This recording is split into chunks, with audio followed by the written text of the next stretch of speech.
الحمد لله نحمده ونستعينه ونستغفره ونؤمن به ونتوكل عليه ونعوذ بالله من شرور أنفسنا ومن سيئات أعمالنا من يهده الله فلا مضل له ومن يضلله فلا هادي له ونشهد أن لا إله إلا الله وحده لا شريك له ونشهد أن سيدنا ومولانا محمدا عبده ورسوله صلى الله تعالى عليه وعلى آله وأصحابه وبارك وسلم تسليما كثيرا أما بعد فأعوذ بالله من الشيطان الرجيم بسم الله الرحمن الرحيم وأن المساجد لله فلا تدعوا مع الله أحدا وقال رسول الله صلى الله عليه وسلم من بنى لله مسجدا بنى الله له بيتا في الجنة أو كما قال عليه الصلاة والسلام۔ محترم حضرات، سامعین کرام، بزرگوں اور دوستوں، اسلام میں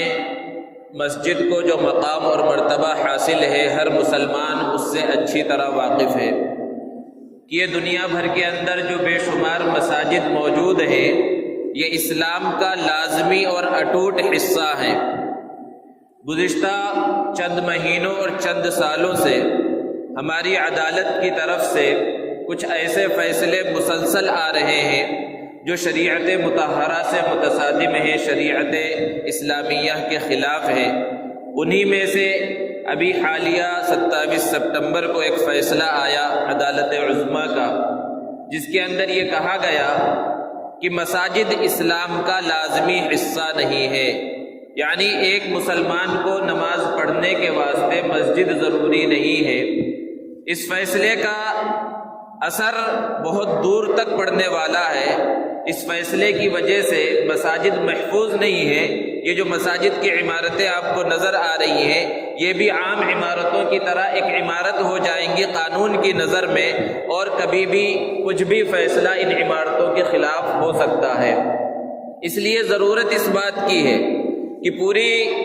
دنیا اور خاص طور پر ہمارے ملک کے لوگوں کو اور خاص طور پر مسلمانوں کو تو یہ معلوم ہونا چاہیے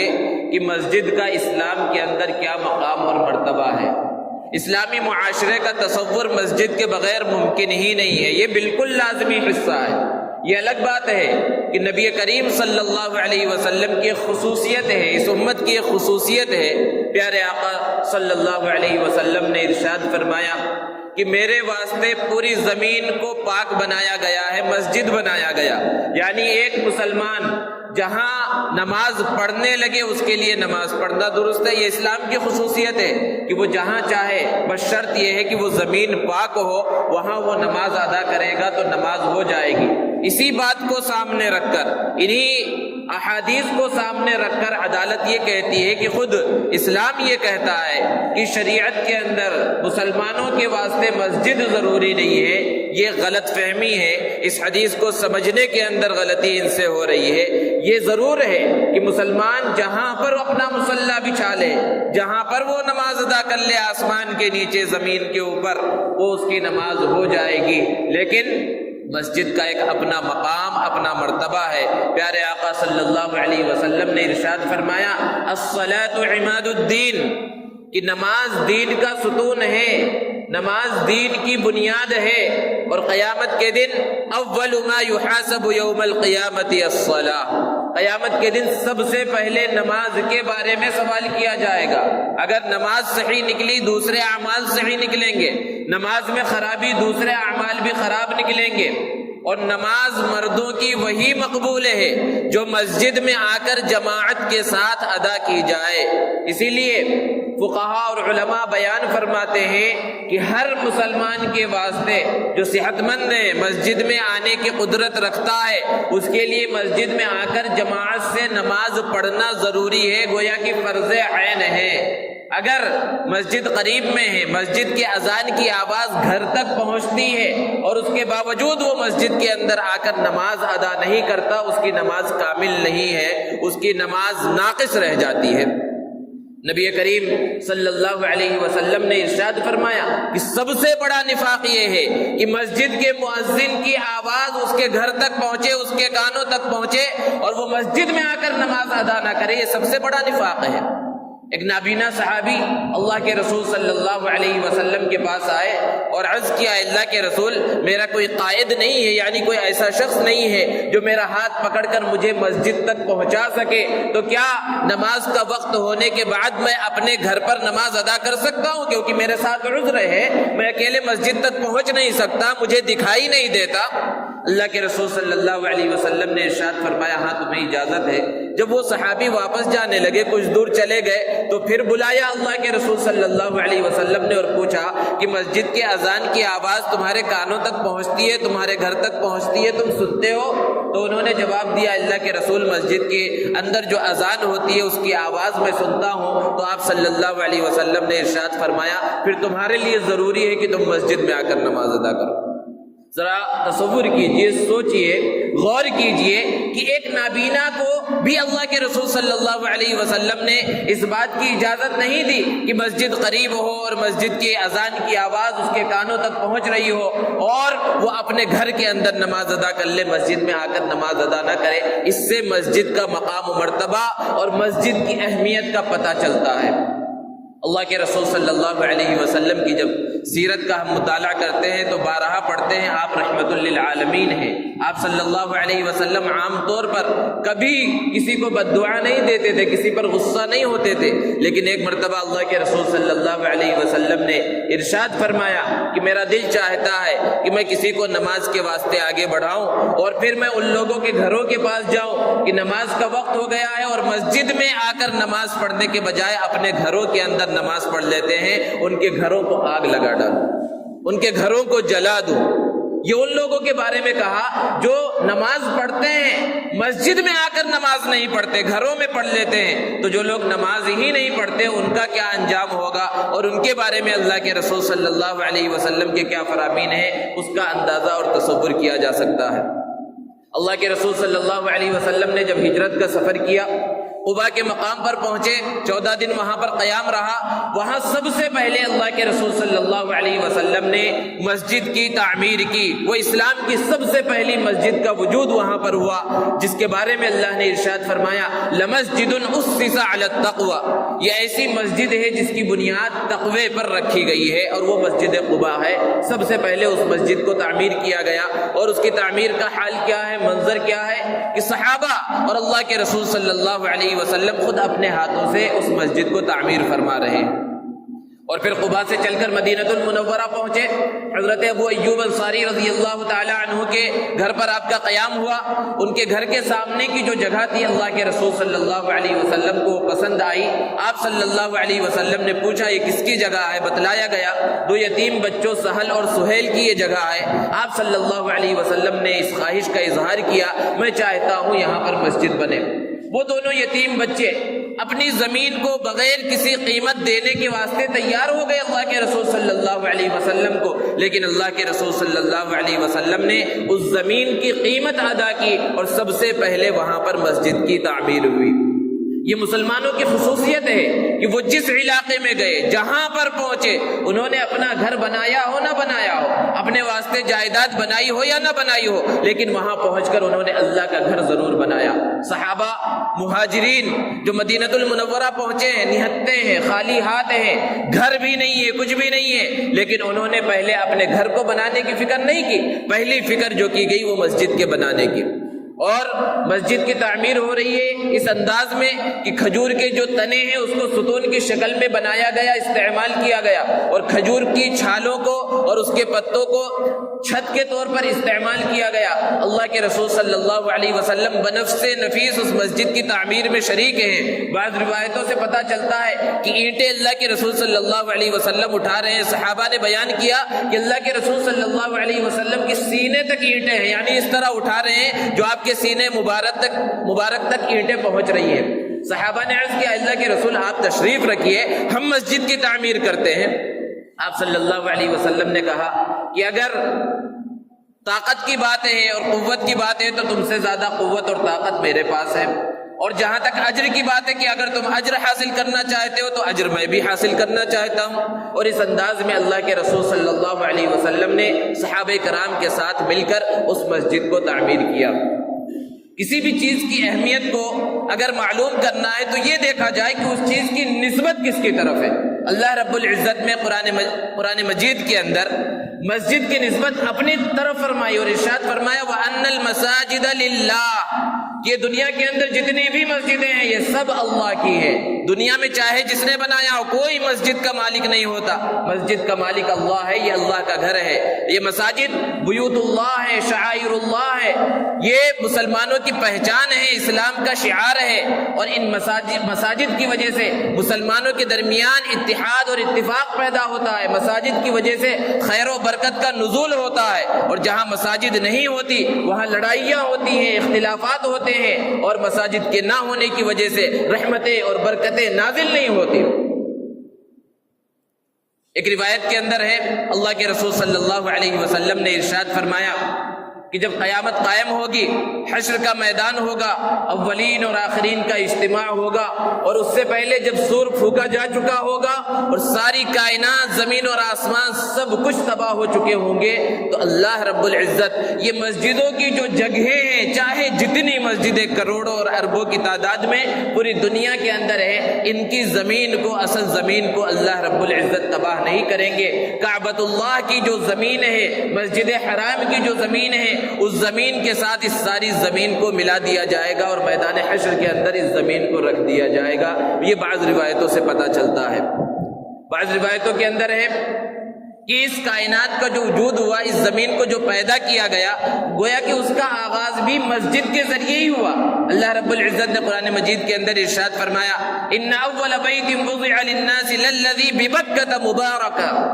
کہ سب سے پہلا گھر جو اللہ کا بنایا گیا وہ مکۃ المکرمہ کے اندر ہے، کعبۃ اللہ میں، کعبۃ اللہ ہے۔ بعض روایتوں کے اندر ہے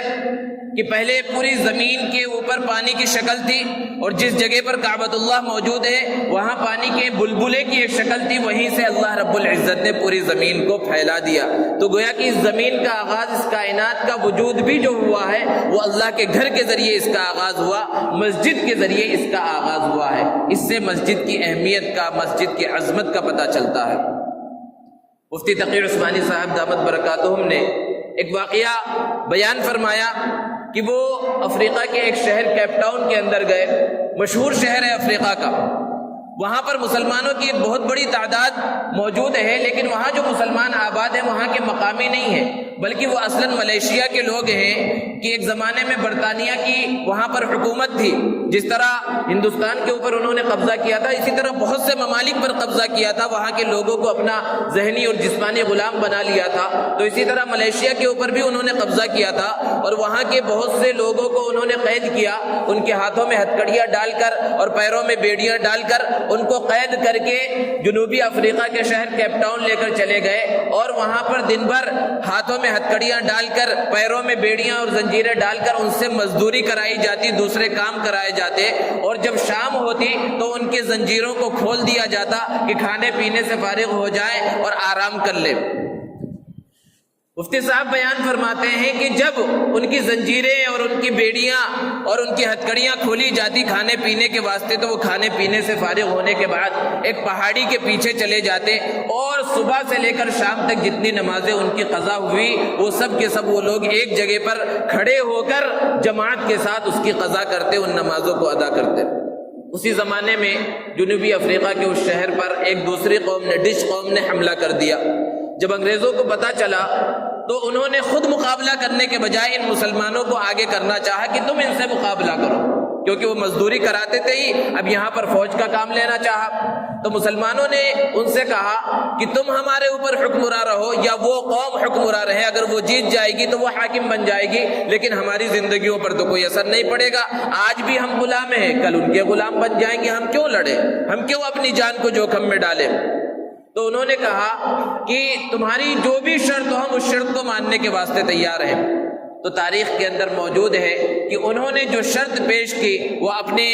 آزاد ہونے کی پیش نہیں کی، اپنے واسطے گھروں کی پیش نہیں کی، بلکہ انہوں نے جو شرط پیش کی کہ اگر ہم فتح پا گئے، ہم نے اس دش قوم کو پیچھے ہٹنے پر مجبور کر دیا اور انہیں شکست دے دی، تو ہمیں اس جنوبی افریقہ کے شہر کیپ ٹاؤن میں ایک مسجد بنانے کی اجازت دی جائے، اللہ کا گھر بنانے کی اجازت دی جائے۔ اور پھر دونوں فوجوں کا مقابلہ ہوا، دونوں گروہوں کا مقابلہ ہوا اور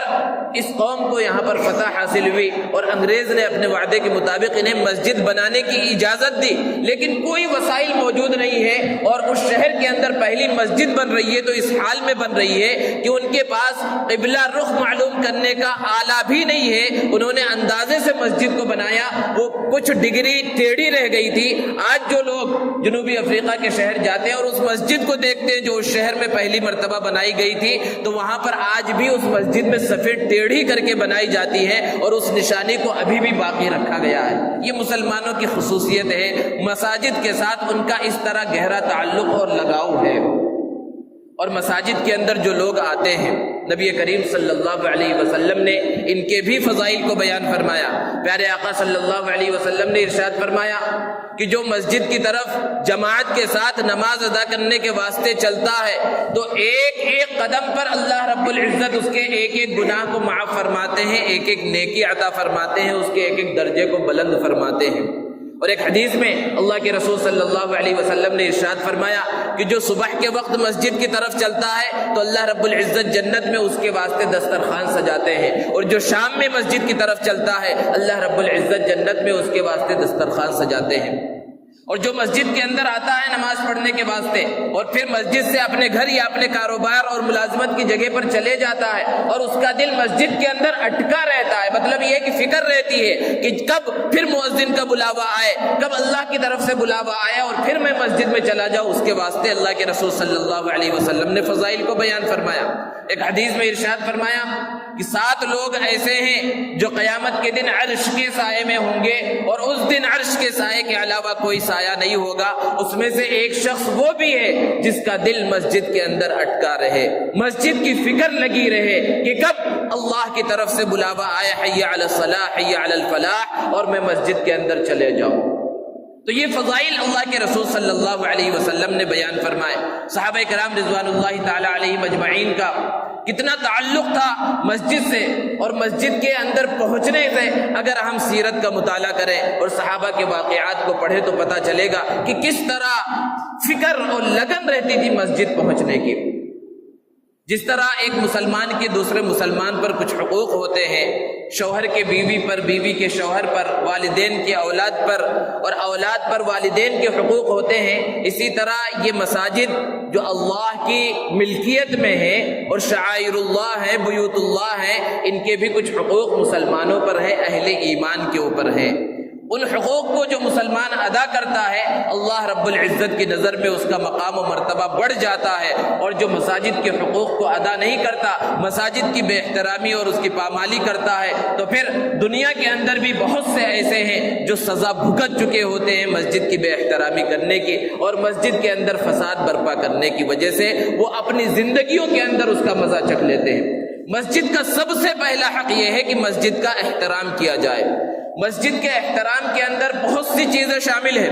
مسجد کے احترام کے اندر یہ ہے کہ اپنا لباس صاف ستھرا ہو، لباس صحیح ہو، جس کو اللہ نے قرآن مجید کے اندر بیان فرمایا، خذوا زینتکم عند کل مسجد، کہ مسجد جاتے وقت تم زینت کو اختیار کرو، یعنی اچھا لباس، صاف ستھرا لباس پہن کر آؤ، ایسا لباس ہو جو شرعی تقاضے کو پورا کرتا ہو، جس سے ستر چھپ جاتا ہو۔ آج ہمارے بہت سے نوجوان ہیں جو اس طرح کے تنگ لباس اور ٹی شرٹ اتنی چھوٹی اور جینس اتنے چھوٹے پہنتے ہیں کہ وہ وضو خانے میں بیٹھے تو ان کا ستر دکھتا ہوا نظر آتا ہے، رکوع سجدے کے اندر ان کا ستر کھل جاتا ہے، پیٹھ کا حصہ اور ان کے کمر کا حصہ نظر آتا ہے۔ ایک اعتبار سے یہ ایذائے مسلم بھی ہے کہ پیچھے جو لوگ نماز پڑھ رہے ہیں انہیں تکلیف ہو رہی ہے، اور ساتھ ہی ساتھ مسجد کی بے احترامی بھی ہے۔ تو اچھا لباس ہو، صاف ستھرا لباس ہو۔ مسجدوں کے اندر آج کل تو رواج آہستہ آہستہ ختم ہو رہا ہے، لیکن پہلے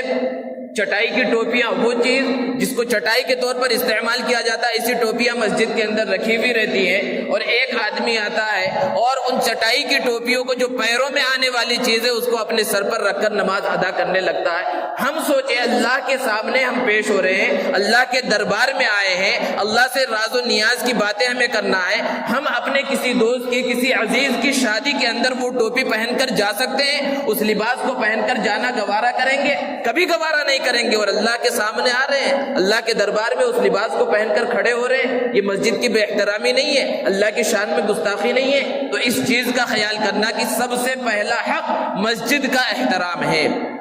اور اسی طرح مسجد کے احترام کے اندر یہ بھی داخل ہے کہ مسجد کے اندر شور شرابہ نہ کیا جائے، دنیا کی باتیں نہ کی جائے، ادھر ادھر کی فضول بکواس نہ کی جائے، لڑائی جھگڑے نہ کیے جائیں، غیبت، چغل خوری، فحش باتوں سے بچا جائے۔ یہ سب چیزیں ایسی ہیں جو مسجد کے باہر بھی حرام ہیں اور مسجد کے اندر بھی حرام ہیں، لیکن مسجد کے اندر اگر ان سب چیزوں کو کیا جائے تو اس کا وبال اور اس کا گناہ اور زیادہ بڑھ جاتا ہے۔ اسی طرح مسجد کے احترام کے اندر یہ بھی داخل ہے کہ مسجد کے اندر چاہے وہ نماز کا وقت ہو یا نماز کا وقت نہ ہو، مسجد کے اندر گانے بجانے کی اور فحش چیزوں کی آواز نہ پہنچے۔ اس مسجد کا حال تو الحمدللہ ایسا نہیں ہے، لیکن بہت سی جگہوں پر آپ نے دیکھا ہوگا کہ مسجد موجود ہے اور آس پاس مسلمانوں کے گھر ہیں اور مسجد میں نماز ہو رہی ہوتی ہے اور آس پاس پڑوس میں ٹی وی چل رہا ہوتا ہے یا گانے بج رہے ہوتے ہیں اور ان فحش گانوں کی اور میوزک کی آواز مسجد تک پہنچ رہی ہوتی ہے اور یہ مسلمان کر رہے ہوتے ہیں۔ یہ مسجد کی بے احترامی نہیں ہے؟ ایک زمانہ تھا کہ اگر مسجد کے سامنے سے غیر مسلم کا کوئی جلوس، غیر مسلموں کا کوئی جلوس گزرتا اور بینڈ باجا ہوتا تو مسلمان اس کو روکتے اور غیر مسلم حضرات بھی اس سے رکنے کی کوشش کرتے اور بسا اوقات لڑائیاں ہو جاتی تھی کہ یہ مسجد کی بے احترامی ہے کہ تم مسجد کے سامنے بینڈ باجا بجاؤ اور میوزک چلاؤ، یہ سب چیزیں کرو۔ لیکن آج تو غیر مسلم تو چھوڑیے، مسلمانوں کے شادی کے بینڈ باجے مسجد کے سامنے سے گزرتے ہیں، مسجد کے سامنے کھڑے ہو کر بینڈ باجے اور میوزک سب کچھ چلتا ہے، لیکن کان پر جوں تک نہیں ریکتی، مسجد کے احترام کا ذرہ برابر خیال تک پیدا نہیں ہوتا۔ اور پھر باہر سے گزرنا تو چھوڑ دیجئے، آج کل حال یہ ہو گیا ہے کہ مسجد میں نماز ہو رہی ہوتی ہے، امام نماز پڑھا رہا ہوتا ہے، وہ قرآن مجید کی تلاوت کر رہا ہوتا ہے اور کسی مصلی کے جیب کے اندر موجود موبائل فون کے اندر فحش رنگ ٹون بجنا شروع ہو جاتا ہے، گانے بجنے شروع ہو جاتے ہیں، باہر بجنا، آس پاس بجنا اور اس کی آواز مسجد کو پہنچنا۔ یہ زمانہ گزر گیا، اب تو مسجدوں کے اندر یہ چیزیں ہو رہی ہیں اور ذرہ برابر اس کا پاس و لحاظ نہیں، یہ سب مسجد کی بے احترامی کے اندر داخل ہیں۔ تو مسجد کا پہلا حق یہ ہے کہ مسجد کا احترام کیا جائے، اور مسجد کا احترام صرف یہ نہیں ہے کہ مسجد کے نام پر جان کو اور سر کو کٹانے کے واسطے تیار ہو جائے کہ مسجد کے اوپر جو بھی آنکھ اٹھا کر دیکھے گا ہم اپنی جان کو قربان کر دیں گے، اپنے سر کو کٹا دیں گے۔ تو مسجد کے واسطے سر کٹانے کو تو تیار ہیں، لیکن مسجد میں آ کر سر جھکانے کے واسطے تیار نہیں ہے۔ جب تک ہم مسجدوں میں آ کر اللہ کے سامنے سر کو نہیں جھکائیں گے، اس طرح غیروں کی نظریں مساجد کی طرف اٹھتی ہی رہیں گی اور مساجد پر اور اس کی اذان پر اور نمازوں پر اعتراض ہوتے ہی رہیں گے۔ یہ سب اس وقت بند ہوگا جب ہم مسجد کا حق صحیح طرح سے ادا کریں گے۔ مسجد کا اور ایک ادب اور ایک حق یہ ہے کہ جب ہم مسجد کے اندر آئیں تو دعا پڑھ کر مسجد کے اندر داخل ہوں، داہنا پیر پہلے مسجد کے اندر رکھیں اور پہلے درود شریف پڑھیں، بسم اللہ والصلاۃ والسلام علی رسول اللہ، اور پھر اس کے بعد اللہم اغفر لی ذنوبی وافتح لی ابواب رحمتک، یا اللہم افتح لی ابواب رحمتک، یہ دعا مسنون دعا ہے، اس دعا کو پڑھ کر مسجد کے اندر داخل ہوں۔ اور جب مسجد سے باہر نکلے تو پہلے درود پڑھے، بسم اللہ والصلاۃ والسلام علی رسول اللہ، اور پھر اس کے بعد اللہم انی اسألک من فضلک، یہ دعا پڑھ کر ہم مسجد سے باہر جائیں اور پہلے بایاں پاؤں مسجد سے باہر نکالیں۔ یہ مسجد کا ایک ادب ہے، مسجد کا حق ہے۔ علماء نے بیان فرمایا کہ ہم دن بھر میں بے شمار دعائیں کرتے ہیں، فرض نمازوں کے بعد کرتے ہیں، الگ الگ اوقات میں کرتے ہیں، ہماری کوئی دعا قبول نہ ہو، صرف مسجد میں داخل ہونے کی اور مسجد سے باہر نکلنے کی دعا قبول ہو جائے تو ہمارا بیڑا پار ہے۔ کیونکہ مسجد میں داخل ہوتے وقت ہم کیا دعا کر رہے ہیں؟ اللہم افتح لی ابواب رحمتک، اے اللہ ہمارے واسطے اپنی رحمت کے دروازے کھول دیجئے، اور مسجد سے باہر نکل رہے ہیں تو دعا کر رہے ہیں اللہم انی اسألک من فضلک، اے اللہ میں آپ سے آپ کے فضل کا سوال کرتا ہوں، مسجد میں داخل ہو رہے ہیں تو دین کو مانگ رہے کہ دین مل جائے، دین کی کامیابی مل جائے، آخرت کی کامیابی مل جائے، اور مسجد سے باہر نکل رہے ہیں تو دنیا کو مانگ رہے ہیں کہ دنیا کے اندر ہمیں ترقی مل جائے۔ اب اگر کسی کو دین مل جائے، دنیا مل جائے تو پھر کس چیز کی کمی ہے؟ تو ان دعاؤں کا خیال رکھنا یہ مسجد کا ایک ادب ہے۔ اسی طرح جب کوئی انسان مسجد کے اندر داخل ہو اور ابھی نماز کا وقت شروع نہ ہوا ہو، جمعے کا خطبہ شروع نہ ہوا ہو اور ابھی جماعت کھڑی نہ ہو رہی ہو اور اس کے پاس وقت ہو، تو 2 رکعت تحیۃ المسجد پڑھنا یہ بھی مسجد کا حق ہے، واجب اور فرض نہیں ہے، مستحب ہے۔ اگر وقت ہے، بشاشت ہے تو 2 رکعت تحیۃ المسجد پڑھنا چاہیے۔ اللہ کے رسول صلی اللہ علیہ وسلم نے ارشاد فرمایا فَلْيَرْكَعْ رَكَعْتَيْنِ کہ 2 رکعتیں پڑھ لے مسجد کے اندر آنے کے بعد، بیٹھنے سے پہلے۔ بہت سی مرتبہ ہم مسجد کے دوسری چیزوں کو استعمال کرتے ہیں، مساجد کے بیت الخلاء کو استعمال کرتے ہیں، نماز کے اوقات کے علاوہ ضرورت پڑی اور ہم مسجد کے اندر آئے، مسجد کے بیت الخلاء کو استعمال کیا۔ تو جب بھی ہم مسجد کے اندر آئے تو ہمارا یہ حق بنتا ہے، ہماری یہ ذمہ داری بنتی ہے، اگر مساجد کے ذمہ داروں کی طرف سے اجازت ملی ہوئی ہے غیر نماز کے اوقات میں بھی کہ مساجد کے بیت الخلاء اور وضو خانے وغیرہ کو استعمال کیا جا سکتا ہے، مسلمان استعمال کر سکتے ہیں، تو آئے تو ہمارا کیا حق بنتا ہے کہ ادھر آئے، بیت الخلاء کو استعمال کیا اور یوں ہی واپس چلے گئے۔ ہونا تو یہ چاہیے کہ مسجد کا وضو خانہ بازو کے اندر موجود ہے، وہاں پر وضو کر لے، بشاشت پیدا ہو جائے گی، چستی ہمارے اندر آ جائے گی، اور پھر مسجد کے اندر آ کر 2 رکعت تحیۃ المسجد پڑھ لیں اور ساتھ میں 2 رکعت تحیۃ الوضو کی نیت کر لیں۔ 2 رکعت میں 4 رکعتوں کا ثواب مل جائے گا، اور پھر اس کے بعد حشاش بشاش چستی کے ساتھ اپنے کام پر چلے جائیں۔ یہ مسجد کا ایک حق ہے۔ اسی طرح مسجد کا ادب، مسجد کے احترام کے ساتھ ساتھ مسجد کا ایک بڑا حق ہے مسجد کی تعمیر کے اندر حصہ لینا۔ اللہ رب العزت نے قرآن مجید کے اندر بیان فرمایا ما کان للمشرکین ان یعمروا مساجد اللہ، مشرکین کا کام نہیں ہے مسجدوں کو تعمیر کرنا، انما یعمر مساجد اللہ من آمن باللہ والیوم الآخر واقام الصلاة وآت الزکاة ولم یخش الا اللہ۔ مساجد کی تعمیر کرنا ان لوگوں کا کام ہے جو اللہ پر ایمان رکھتے ہیں، اچھے اعمال کرتے ہیں، اللہ رب العزت کے سامنے توبہ کرتے ہیں، مسلمانوں کا کام ہے۔ اور نبی کریم صلی اللہ علیہ وسلم نے مسجد کی تعمیر کے فضائل کو بیان فرمایا۔ آپ صلی اللہ علیہ وسلم نے ارشاد فرمایا کہ من بنا للہ مسجدا بنا اللہ له بیتا فی الجنہ،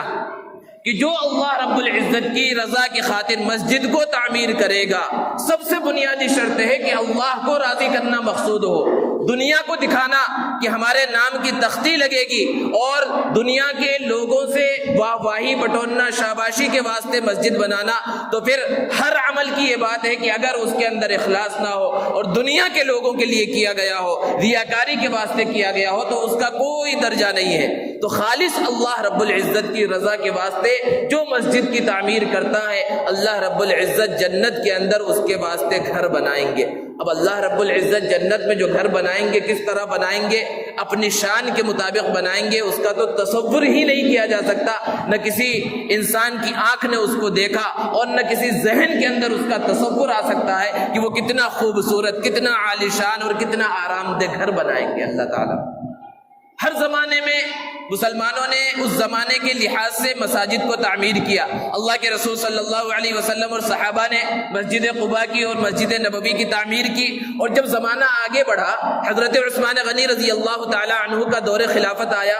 اور مسلمانوں کی آبادی بڑھ گئی اور مدینہ دور تک پھیل گیا اور لوگ زیادہ ہو گئے، مسجد چھوٹی نظر آنے لگی، تو حضرت عثمان غنی رضی اللہ تعالی عنہ نے اس پوری مسجد کو شہید کر دیا اور پھر اس کے بعد وہاں پر ایک عالی شان مسجد بنائی۔ بہت سے لوگوں نے اعتراض کیا کہ آپ وہ کام کر رہے ہیں جس کام کو اللہ کے رسول صلی اللہ علیہ وسلم نے نہیں کیا، اور آپ سے پہلے آنے والے 2 خلیفہ حضرت ابو بکر اور حضرت عمر رضی اللہ عنہما نے نہیں کیا، پھر آپ وہ کام کیوں کر رہے ہیں؟ حضرت عثمان غنی رضی اللہ تعالی عنہ نے جواب دیا کہ جس زمانے میں پہلی مرتبہ یہ مسجد تعمیر ہو رہی تھی، اس زمانے میں تمہارے گھر بالکل معمولی تھے، گھاس پھوس کے تھے، چھپر کے تھے، مضبوط نہیں تھے، اس میں قیمتی پتھر لگے ہوئے نہیں تھے، لیکن فتوحات کا دروازہ کھلا اور آج تمہارے گھر عمدہ بن گئے ہیں، اس پہ قیمتی پتھر لگ چکے ہیں، اور مسجد اگر اسی حالت میں پرانی حالت کے اندر رہے تو تمہارا دل مسجد کے اندر نہیں لگے گا۔ اس لیے میں نے مسجد کو